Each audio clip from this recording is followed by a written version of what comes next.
Humingi po ng paumanhin ang Sangguniang Kabataan Chairperson sa Laguna na nag-viral dahil sa kanyang inasal sa loob ng isang convenience store.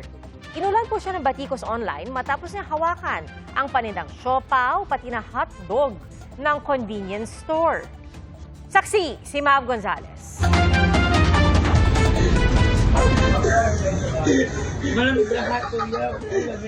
Sa viral video sa social media, walang pakundang hinawakan ng isang customer ang mga panindang siopaw ng isang convenience store. Hindi pala siya pwede. Sunod naman niyang pinuntirya ang mga nakadisplay na hotdog.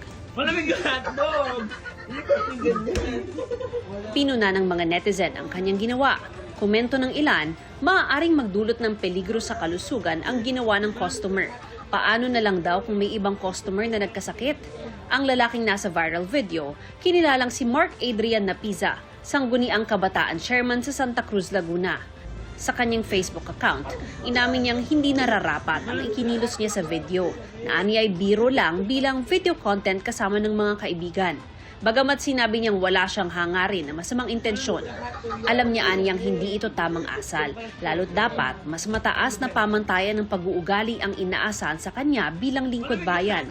Dagdag pa niya, binili niya lahat ng nahawakan niyang siopaw at hotdog.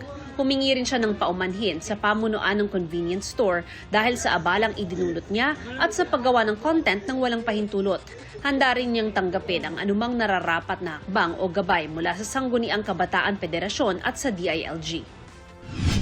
Hindi ito ang unang pagkakataon na may influencer o content creator na nakaabala sa publiko o gumawa ng delikadong for the content. Sa inilatag na Code of Ethics and Standards ng grupong Creator and Influencer Council of the Philippines na binubuo ng mga content creator at influencer, inaatasan ang mga miyembro na magkaroon ng integridad. Palagi rin dapat silang tumatalima sa tamang asal at pag-uugali. Para sa GMA Integrated News, Mav Gonzalez, ang inyong saksi. Mga kapuso, maging una sa saksi. Mag-subscribe sa GMA Integrated News sa YouTube para sa iba't ibang balita.